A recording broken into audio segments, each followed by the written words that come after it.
보시겠습니다. 말씀은 창세기 15장 1절로 18절 말씀입니다. 창세기 15장 17쪽이죠. 구약성경 17쪽 1절로 18절.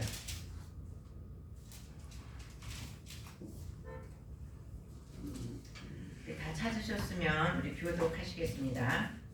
이후에 여호와의 말씀이 환상 중에 아브라함에게 임하여 이르시되 아브라함아 두려워하지 말라. 나는 네 방패요 너의 지극히 큰 상급이니라. 아브라함이 이르되 주 여호와여 무엇에게 주시려 하나이까. 나는 자식이 없사오니 나의 상속자는 이 다메섹 사람 멜리에셋이니이다. 아브라함이 또 그에게 이르되 주께서 내게 씨를 주지 아니하셨으니 내 집에서 길린 자가 내 상속자가 될 것이니이다. 여호와의 말씀이 그에게 임하여 이르시되 그 사람이 내 상속자가 아니라 내 몸에서 날려난 내 상속자가 되리라 하시고 그를 이끌고 밖으로 나가 이르시되 하늘을 우러러 무뼈를 셀 수 있나 보라. 또 그에게 이르시되 내 자손이 이와 같으리라. 아브라함이 여호와를 믿으니 여호와께서 이를 그에게 이루시고 또 그에게 이르시되 나는 이 땅을 내게 주어 소유를 삼게 하려고 너를 갈대아인의 우르에서 이끌어낸 여호와니라. 그가 이르되 주 여호와여 내가 이 땅을 소유로 받을 것을 무엇으로 알리까.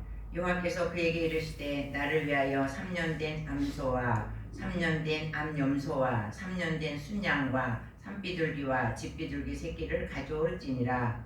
아브라함이 모든 것을 가져다가 그 중간을 쪼개고 그 쪼갠 것을 만지대하여 놓고 그 새는 쪼개지 아니하였으며 술개가 그 사체 위에 내릴 때에는 아브라함이 쫓았더라.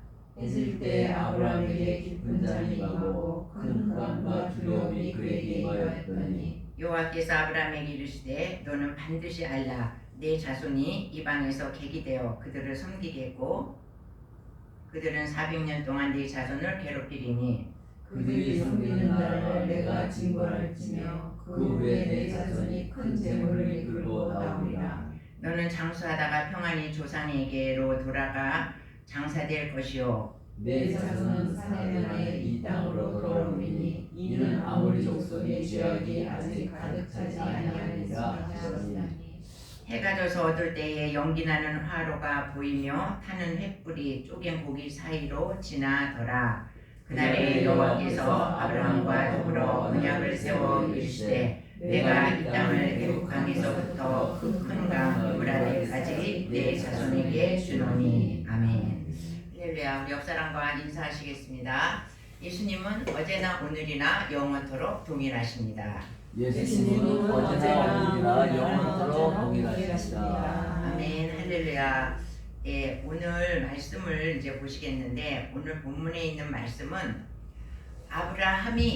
아브라함으로 개명되기 전에 있었던 사건입니다. 그래서 여기서 보면 아브라함이라고 얘기하죠. 아브라함을 했는데 나중에 하나님께서 아브라함이라 불렀죠. 근데 아브라함으로 개명되기 전에 아브라함 때에 있었던 이제 그 사건입니다. 이 사건은 아브라함과 롯이 이제 헤어졌어요. 헤어져서 이제 롯이 소돔에 살고 있었습니다. 근데 가나안의 그 북부 쪽에 있는 왕들이 연합을 해서 그 소돔과 고모라를 쳐들어갔습니다. 소돔과 고모라를 쳐들어가니까 그 소돔 왕이 이제 밀리기 시작하는 거예요. 그 가나안의 그 다섯 왕에게 밀리기 시작해서 이제 거의 지게 되고 소돔 왕은 도망을 가게 됐어. 그래서 이 가나안의 연합군들이 이 소돔에 있는 모든 것을 다 빼앗고 이제 그들을 약탈하게 되었어. 근데 거기에 누가 살고 있었습니까? 그때에 거기에 롯이 살고 있었단 말이에요. 그러니까 그 왕들이 롯도 사로잡고 또 롯이 가지고 있던 모든 재물이 다 탈취를 당한 것입니다. 그 소식을 아브라함이 들은 것이에요. 그 자기 조카가 그렇게 사로잡혀 있고 재산을 다 잃었다는 소문을 듣고 아브라함이 자기네 집에서 기르던 군사 380명을 이끌고 그 네 왕이가 다섯 왕, 그 동맹군, 그래서 그들을 이제 추격해서 그들과 싸움을 하게 됩니다. 그들과 싸움을 했는데 하나님의 은혜로 아브라함이 이기게 된 거예요. 아브라함이 이겨서 이제 그 롯을 다 되찾고 롯의 재물도 다 되찾아서 주었습니다. 그리고 이제 아브라함이 승리하고 돌아오는 길에 그 소돔 왕이 아브라함을 아주 극진히 영접했고 또 멜기세덱이 아브라함에게 포도주와 이제 그 술을 그렇게 준비해서 줬습니다. 그랬을 때 아브라함이 처음으로 그 멜기세덱에게 준 것이 뭐냐면 11조를 멜기세덱에게 바쳤다는 것입니다. 그래서 여기서 처음에 11조가 나오게 된 것이요. 자기가 얻은 것의 10분의 1을 멜기세덱에게 다 주었습니다. 그리고 이제 아브라함은 자기 집에 이제 돌아왔습니다. 그리고 이제 오늘 15장 1절의 말씀이 시작되는 것입니다.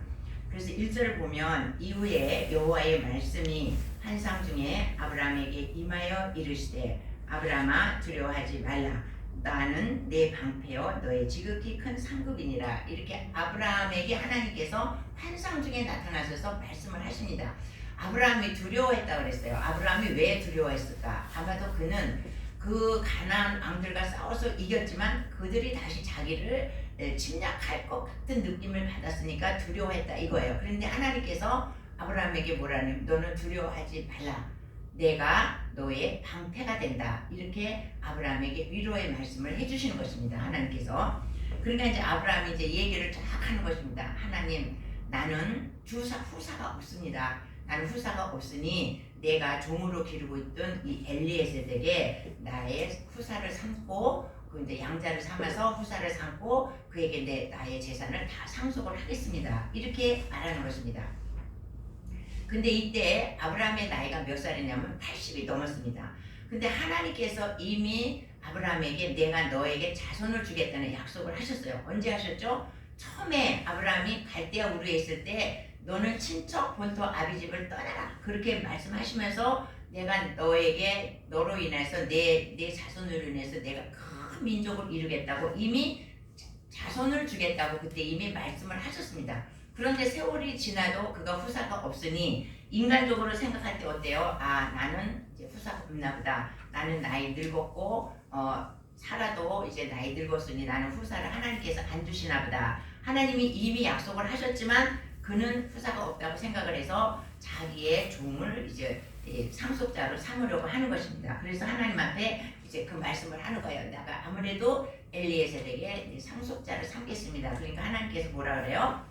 그 사람은 너의 후사가 아니다. 그렇게 말씀하세요. 그 사람은 너의 후사가 아니고 너의 후사는 너의 씨에서 네 몸에서 네 씨에서 날 것이다. 이렇게 말씀을 하세요. 그리고 아브라함을 이끌고 어디로 가냐면 밖으로 나가서 이 별을 쳐봐라 그래요. 네가 이 별을 실 수가 있느냐 이렇게 말해요. 그러니까 목별들이 너무나 많은데 별을 실 수가 있냐 그렇게 말씀을 해요. 그러니까 아브라함이 별을 실 수가 없죠. 그 별과 같이 내가 그 별 수많은 네 자손을 너에게 주리라. 이렇게 하나님께서 두 번째 약속의 말씀으로 자녀를 준다는 말씀을 하셨습니다. 그래서 이것을 아브라함은 그때 완전히 하나님의 말씀을 받아들였습니다. 아, 정말 하나님 내가 믿습니다. 하나님께서 나에게 후사를 주실 것을 나는 확실히 믿습니다. 그러니까 보이는 것은 아무도 없습니다. 보이는 것은 없고 손에 잡히는 것도 없고 아무런 환경은 변한 것이 없지만 이때 두 번째 약속의 말씀을 주셨을 때 아브라함이 그것을 확실히 하나님께서 나에게 자식을 주신다. 이것을 확실히 믿었습니다. 그래서 하나님께서 아브라함의 믿음을 보시고 의롭다 여기셨습니다. 그런데 우리 인간들은 하나님 앞에 의로운 사람이 한 사람도 없습니다. 우리 인간의 힘으로는 하나님 앞에 의롭다 여김을 얻지 못하는데 의롭다 여김을 얻을 수 있는 것은 뭐예요? 오직 의롭다 우리가 인정함을 받죠. 오직 믿음으로 받는다는 것입니다. 그래서 우리가 로마서 3장 28절을 보시겠습니다. 로마서 3장 28절을 우리 다 같이 읽어보기로 하겠습니다.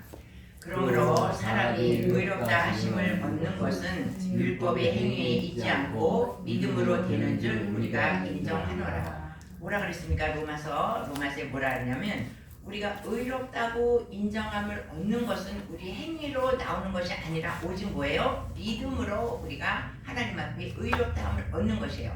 그래서 이것을 우리가 무엇이라고 그러냐면 이신득의 이렇게 말하고 있습니다. 오직 믿음으로 의롭다함을 얻는 것을 우리가 이신득이라고 이렇게 말씀하고 있죠. 그래서 하나님께서는 이때 아브라함을 의롭다고 이미 인정을 하셨습니다. 그때 아브라함이 하나님의 말씀을 확 믿은 거예요. 눈에는 보이는 거 없고 손에는 잡히는 거 없고 귀에는 들리는 거 없을지라도 아브라함이 믿음으로 그것을 확 믿었다 이 말씀이에요.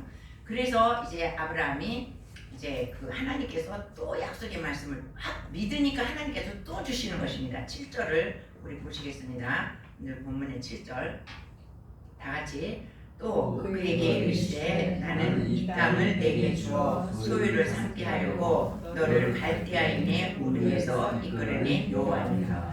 여기서 하나님께서 뭐라 하냐면 갈대아 우르에서 너를 이끌어낸 이유는 뭐예요? 너에게 이 땅을 주기 위해서 너를 갈대아에서 이끌어냈다 이거예요. 그러니까 하나님은 아브라함이 이런 계획을 다 갖고 계셨지만 아브라함이 눈에는 보이는 거고 손에는 잡히는 거고 아무것도 없지만 하나님의 말씀을 확 믿었을 때 하나님께서 또 주시는 거야. 뭐를 주셔? 땅을 주신다는 거예요. 이 가나안 땅을 너에게 주겠다. 하나님이 두 번째 아브라함에게 약속을 주시는 것입니다.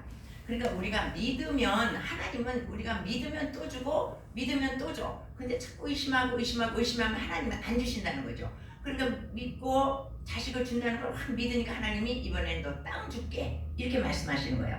근데 그 가나안 땅이 적과 꿀이 흐르는 가나안 땅이지만 거기는 이미 많은 부족들이 살고 있고 그것을 아브라함이 갖는다는 것은 정말 환경으로 볼 때는 있을 수 없는 일입니다. 그런데 하나님께서 또 이 가나안 땅을 너에게 줄게 이미 하나님이 그렇게 약속을 하신 것입니다. 그러니까 이것은 뭐냐면 우리도 마찬가지입니다. 하나님께서 아브라함을 갈대아 우르에서 이끌어내신 이유는 무엇이에요? 이 가나안 땅을 너에게 주려고. 그 갈대아 우르는 어떤 곳입니까? 죄악이 가득한 땅이고 우상이 드글드글한 그런 땅입니다. 우상이 있는 곳에서는 너를 축복해 줄 수가 없어. 그러니까 너는 우상을 섬기는 그곳에서 하나님이 이끌어내서 이렇게 적과 꿀이 흐르는 가나안을 준다는 것이에요. 우리도 마찬가지입니다. 우리가 예수 믿기 전에는 우리는 죄악된 세상에서 죄성 가운데 죄를 의지하고 우리가 살았다는 것이에요. 근데 하나님께서 우리를 왜 그 죄 가운데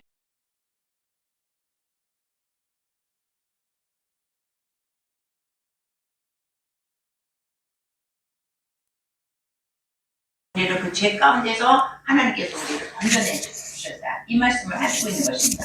천국 백성이 되기도 하지만 또 우리가 이 땅에 사는 동안에 우리에게 사명을 주시려고 또 우리를 그 죄악된 세상에서 이끌어내셨다 이 말씀이에요. 그래서 하나님께서 모세를 부르신 이유가 무엇입니까? 하나님께서 모세를 부르신 이유는 이스라엘 백성이 430년 동안 애굽에서 종살이하는 내 불쌍한 백성들을 네가 이끌어내라. 그래서 하나님께서 모세를 부르셨다고 하나님은 이제 우리가 그렇게 알고 있지 않습니까? 또한 뭐냐면 선지자들을 하나님께서 많이 부르셨어요. 선지자들을 부르신 이유는 뭐냐면 하나님의 말씀을 내 백성에게 전하기 위해서 하나님께서 선지자를 불러서 그 일을 시키신 것입니다. 예수님께서도 제자를 삼으셨죠. 많은 제자를 삼으셨어요. 왜 제자를 삼으셨느냐? 예수님의 복음을 증거하기 위해서 예수님께서는 제자를 삼으시고 제자를 부르시고 삼으셨다는 것이에요. 그러면 하나님께서 우리를 부르신 이유는 무엇입니까? 하나님께서 우리를 부르시면 우리에게도 다 사명이 있고 그 사명을 우리가 주님을 위해서 감당하기 위해서 우리를 불러내셨다 이거예요. 각자마다 사명이 다 다르고 그 사명을 우리는 감당해서 하나님 앞에 올려드릴 때 우리가 또 천국에 가는 그 길이 열리게 된다는 것입니다. 그래서 이제 그 아브라함이 또 너무나 큰 약속을 받은 거예요. 지금 자녀도 준다고 두 번째 또 약속하셨지, 또 땅도 준다고 그랬지. 그리고 얼마나 그 아브라함이 이제 어리버리한 거예요. 어떻게 이 가나안 땅을 나에게 주실까? 그래서 물어봐요. 하나님, 그러면 이것을 내가 어떻게 믿겠습니까? 하나님이 주신다고 했는데 무엇으로 내가 그 하나님이 주신다는 것을 내가 어떻게 무엇으로 알릴까? 이렇게 하나님이 이제 아브라함이 하나님께 이제 말씀을 드려요. 그러니까 하나님께서 아브라함에게 또 말씀하십니다. 이제 그 우리가 9절을 보시겠습니다. 9절을 보면 다 같이 여호와께서 그에게 이르시되 나를 위하여 3년 된 암소와 3년 된 암염소와 3년 된 순양과 산비둘기와 집비둘기 새끼를 가져오지니라. 아브라함이 그 모든 것을 가져다가 그 중간을 쪼개고 그 쪼갠 것을 마주 대하여 놓고 그 셈은 속이지 아니하였으며, 하나님께서 내가 어떻게 하나님의 약속을 내가 믿으리까 이렇게 말한 거예요. 그러니까 하나님께서 어떻게 해요? 너가 재물을 갖거라. 재물을 갖고는데 암소, 암염소, 순양, 그리고 비둘기와 뭐 산비둘기 이런 거를 가져와라. 그래가지고 그것을 어떻게 하냐면 그것을 반을 이제 죽여가지고 반을 쪼개나갑니다. 반을 쪼개서 어떻게 놓냐면 이렇게 놓으라는 거예요.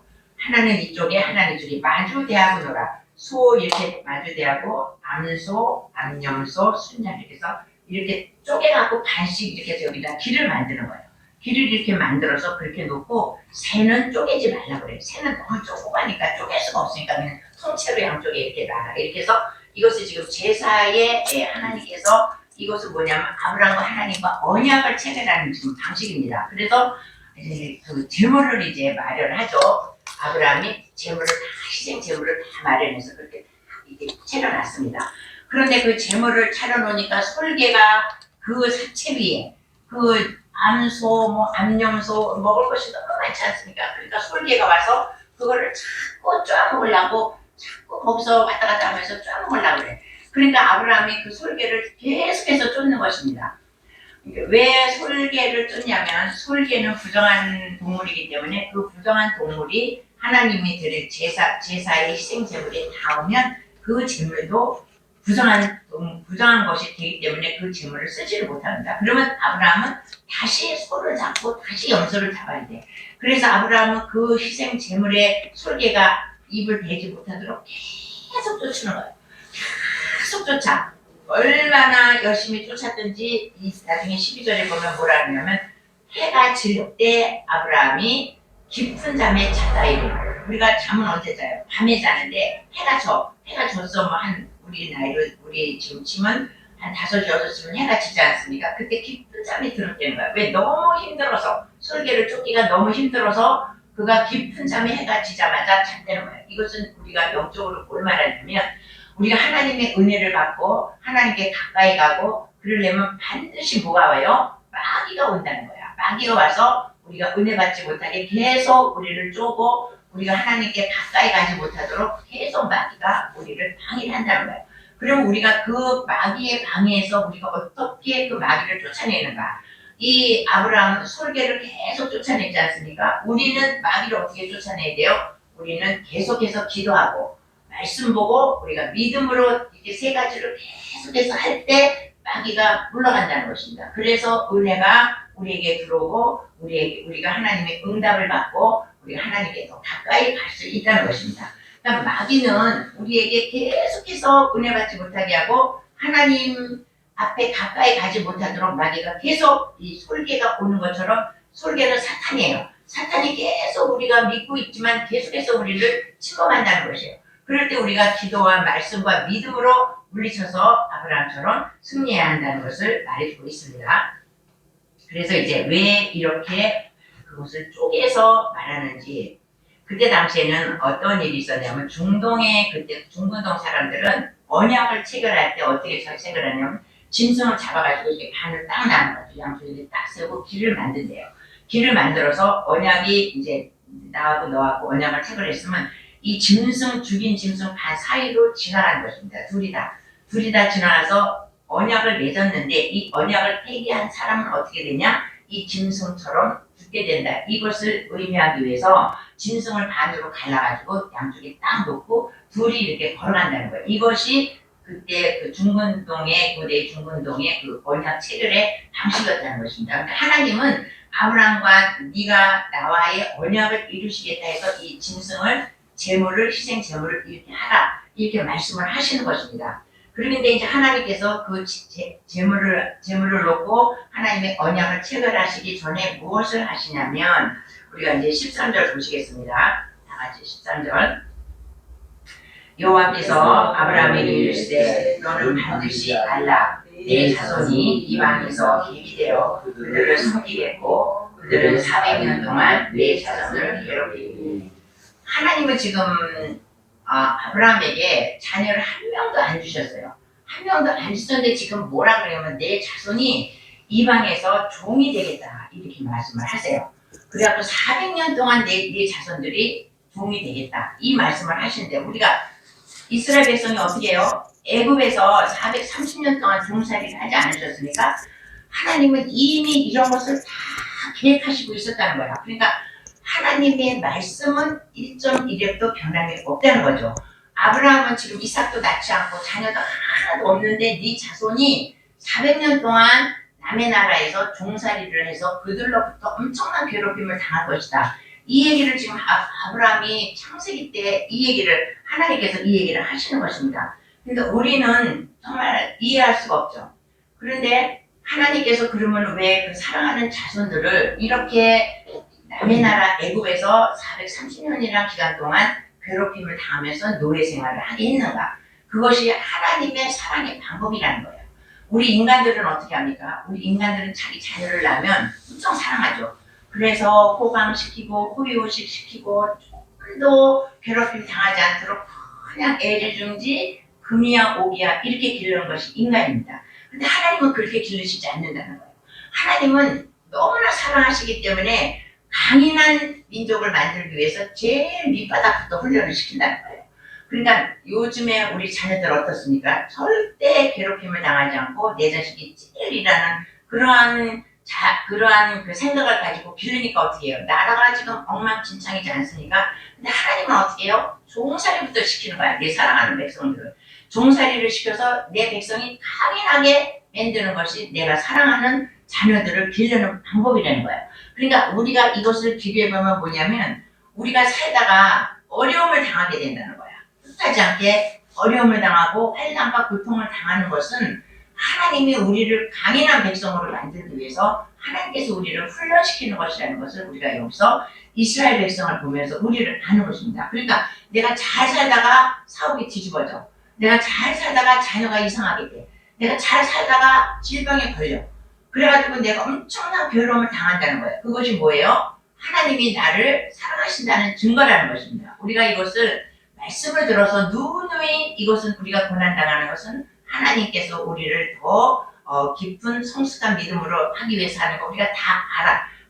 다 알지만 하나님께서 이 말씀에 비춰보면 우리가 이것을 오늘 이 말씀에 비춰보면 아 정말 그랬구나. 하나님은 낳지도 않은 아이를 400년 후에 그렇게 너희 자손들이 거기서 있을 것까지 하나님 이미 예견을 하시고 계획하시고 그렇게 행하시고 완벽하게 행하신 것을 우리가 알 수가 있는 것입니다. 그래서 우리가 살다가 절망스러운 일이 당하거나 우리가 고통을 당하거나 그럴 때 하나님께서 이 말씀을 통해서 뭐냐면 너희는 두려워하지 말라는 거야. 너희가 어려움을 당할 때 두려워하지 말라는 거야. 내가 너를 사랑하기 때문에 이스라엘 백성이 노예 생활을 했던 것처럼 내가 그렇게 너를 사랑한다 이거예요. 강인한 백성을 만들기 위해서. 그래서 우리가 그런 일을 당할 때 절망하지 말고 두려워하지 말고 하나님을 바라보라는 것을 이 말씀 가운데서 우리가 이런 것을 읽으면서 이것을 캐치해 나가야 되는 것입니다. 하나님이 400년 동안 이렇게 한다는 것을 미리 아브라함이 말씀해 주셨습니다. 그리고 이제 또 무슨 말씀을 하냐면 14절을 우리 또 보겠습니다. 다 같이 그들이 섬기는 나라를 내가 징벌할지며 그 위에 내 자손이 큰 재물을 이끌고 나오리라.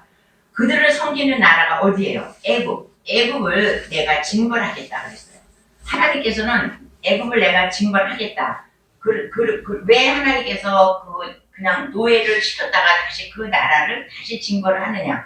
도대체 이 애굽이라는 나라는 이스라엘 백성한테 맡겨놓으면 도저히 나올 수가 없는 나라예요. 너무 강력하기 때문에.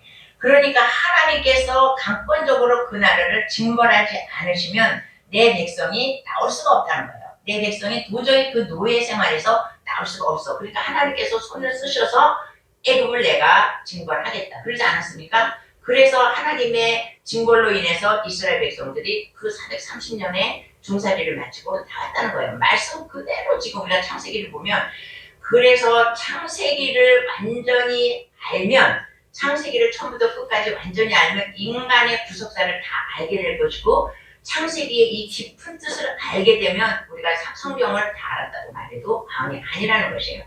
그러니까 이게 연결이 이렇게 된다는 것입니다. 그래서 하나님은 또 이제 뭐라 그래요? 후반절에 징벌할지며 그 후에 내 자손이 큰 재물을 이끌고 나오리라 이렇게 말해요. 근데 우리가 애굽에서 나올 때 어떻게 해요? 그 사람들이 금은 폐물 의복 다 갖고 나왔어요. 우리 그것이 어디 있냐면 출애굽기 12장 보시겠습니다. 출애굽기 12장 35절 36절 읽어보겠습니다. 이스라엘 자손이 모세의 말대로 하여 애굽 사람에게 은금 폐물과 의복을 구하매 여호와께서 애굽 사람들에게 이스라엘 백성에게 은혜를 입히게 하사 그들이 구하는 대로 주게 하심으로 그들이 애굽 사람의 물품을 취하였더라. 애굽 사람한테 나에게 은금 폐물 의복을 주십시오. 그렇게 구했어요. 이스라엘 백성들이. 그러니까 애굽 사람들이 주겠습니까? 안 주지? 근데 하나님의 은혜로 그들이 은금 폐물 의복을 다 갖고 나왔다는 거야. 이 사람들이 종살이할 때는 의복을 제대로 입었겠습니까? 그 종살이에 의복도 제대로 입지 못하고 막 허름한 거, 막 거적대기 같은 거, 아마 그런 거를 거치고 살았을 거예요. 그런데 나올 때는 많은 폐물과 은금과 의복을 다 갖고 나갔어. 그래서 이 사람들이 그것을 의복과 이런 걸 다 갖고 나왔기 때문에 40년 광야 생활을 하는 동안에 이 사람들이 그것을 가지고 다 부족함이 없이 살 수가 있었다는 것입니다. 그러니까 그 이스라엘 사람들은 그 옷이 뭐라 그랬어요? 잘 때는 이불이 된다 그랬죠. 잘 때는 이불이 되고 그것이 뭐 밥 먹을 때는 뭐 피고 자기도 뭐 하여튼 그 의복이 이렇게 둘둘 말린 그 의복이 별걸 다 써. 그 이스라엘 백성들. 근데 그거를 의복을 굉장히 그 사람들은 중요한 것입니다. 의복이. 그래서 뭐 한 벌밖에 없어. 대개 이 사람들은 우리처럼 뭐 여러 개 있는 게 아니고 그 귀한 의복을 다 받아가지고 다 되는 거야. 그래서 광야 40년 살 동안 이들이 부족함이 없이 살았다는 거예요. 그러니까 하나님의 이 섭리를 보면 너무너무 하나님의 섭리가 정말 오묘하다는 것을 우리가 알 수 있습니다. 그래서 이제 이들이 내가 너희 백성을 그렇게 할 것이다. 그리고 내가 이제 그 이스라엘 너는 이제 평안히 네 조상에게로 돌아갈 것이다. 그래서 하나님께서 아브라함에게 앞으로 일어날 일을 이때 다 말씀해 주세요. 너는 어떻게 된다고? 너는 네가 평안히 너희 조상에게로 돌아갈 것이다. 또 이렇게 말해요. 그러면서 이제 계약을 체결하게 됩니다. 아브라함과 이제 그 하나님과의 계약이 체결하는데 참 희한한 방법으로 계약을 체결하죠. 17절 보겠습니다. 다 같이. 해가 져서 어두울 때에 연기 나는 화로가 보이며 타는 횃불이 쑥인 고기 사이로 지나가더니, 자, 이것은 무엇이냐면 해가 져서 어두울 때에 연기 나는 화로가 막 보이면서 하나님이 횃불로 변하신 거예요. 하나님은 인간한테 하나님의 그 모습을 보이지 않지 않습니까? 하나님은 절대로 이제 우리에게 그 모습을 보이지 않는데 하나님께서 이제 횃불 모양으로 나타나신 거예요. 하나님께서 횃불 모양으로 나타나셔서 이제 그 짐승들 아까 이렇게 마주보는 그 짐승들 사이로 그 하나님의 횃불이 막 지나갔다는 거예요. 그러니까 그 아브라함은 그것이 알죠. 그러면 아브라함도 같이 그 뒤를 따라서 이제 가야 둘이 언약을 맺은 거야. 내가 너한테 자손을 주고 내가 너한테 이제 땅을 주겠다. 그 언약을 이루는 것입니다. 그런데 하나님만 가시고 아브라함은 안 따라갔어요. 그리고 왜 아브라함은 안 따라갔을까? 인간은 하나님과의 언약을 절대로 못 지킨다는 거예요. 어떤 누구도 인간은 하나님 앞에 언약을 못 지키기 때문에 만약에 아브라함이 그 길로 갔다면 아브라함은 거기서 나중에 죽게 된다는 거예요. 하나님의 아까 그랬죠. 이 중동 사람들은 그 쪼갠 고기를 갔을 때 누가 하나 언약을 배반하면 그 짐승처럼 죽게 된다는 것을 의미한다고. 그러니까 아브라함도 만약에 여기를 갔다면 아브라함이 하나님과의 약속을 어기면 아브라함은 죽는 거예요. 그러니까 하나님께서는 아브라함이 모든 약속을 지키지 못한 걸 알기 때문에 하나님만 가시는 거예요. 그래서 너는 오지 말아라. 나는 너와의 약속을 분명히 지키겠다. 이런 의미로 하나님은 인간과 상관없이 그냥 그 횃불로 변하셔가지고 그 쪼갠 고기 사이로 지나가시고 이제 언약을 이루시겠다는 것을 아브라함에게 보여주신 것입니다. 그러니까 하나님은 인간을 얼마나 사랑하시는지 임의대로 약속을 주시고 내가 아브라함이 달라고 안 했죠. 아브라함이 그 가나안 땅 달라고 안 했습니다. 안 했는데 하나님은 임의로 주셔. 그리고 또 내가 약속할게. 그러면서 또 그 쪼갠 고개 사이로 언약을 지키기 위해서 홀로 거기를 걸어가셔서 약속을 지키는 하나님이시라는 것입니다. 그러니까 그 하나님의 사랑이 인간에 대한 하나님의 사랑이 얼마나 크다는 것을 우리가 알 수가 있겠습니다. 그래서 이제 우리가 이 오늘 본문을 보면 하나님과 아브라함, 그러니까 원래가 가나안 땅이 그래서 이스라엘의 자손의 땅이라는 것입니다. 그러니까 우리가 적과 그리려는 가나안 땅을 너에게 주겠다. 모세한테도 그러고 이스라엘 백성이 계속 그러죠. 왜죠? 이러한 약속이 이미 아브라함과 있었다는 거죠. 하나님이 아브라함이 이거 네 땅이야. 그리고 주셨기 때문에 결국 이스라엘 백성을 이끌고 하나님께서 가나안 땅으로 가서 가나안 땅에 그들이 정착을 하게 되었다는 것이에요. 그러니까 하나님은 자기가 약속을 해놓고 약속대로 다 이렇게 이끌어내서 그 약속을 이루시는 것이라는 것입니다. 그러니까 하나님과의 나와의 약속이 있어서 하나님은 분명히 그 약속을 지킨다는 것이에요. 그런데 내가 그 약속을 지키지 못하는 거지. 인간은 하나님과의 약속을 지키지 못해. 하나님은 약속을 주셨어. 하나님은 이 말씀대로 다 약속을 주셨는데 우리가 이것을 믿지 않거나 의심하거나 그러기 때문에 우리가 하나님의 약속을 지키지 못한다는 것입니다. 그래서 오늘은 하나님께서 우리를 너무 사랑하셔서 하나님이 그냥 찾아와. 아브라함에게 찾아와서 내가 너 일로 끌어내서 너 갈대우로 해서 끌어내서 내가 너에게 자식도 줄게. 너에게 가나안 땅도 줄게. 내가 너에게 복의 근원이 돼줄게. 하나님은 그냥 주시는 거예요. 그 인간, 연약한 인간은. 우리도 마찬가지입니다. 하나님께서 우리를 이끌어내셔서 너를 천국으로 인도해 줄게. 네가 이 땅에 살 동안 너에게 복을 줄게. 너에게 뭘 줄게. 하나님은 우리를 다 그렇게 축복을 주신다는 거예요. 근데 어떻게 해요? 우리가 말을 안 듣는 거예요. 그래서 우리가 받지 못하는 것입니다. 그러니까 우리가 오늘 하나님께서 예정된 이 아브라함과 하나님과의 이 언약을 우리가 정말 깊이 생각하시고 하나님과의 약속, 하나님의 이 말씀을 우리가 정말 믿을 때 우리는 하나님으로부터 자손도 받고 또 가나안 땅도 받고 모든 약속을 다 받고 우리가 이 땅과 천국에서 정말 행복한 삶을 누릴 줄로 믿습니다. 네.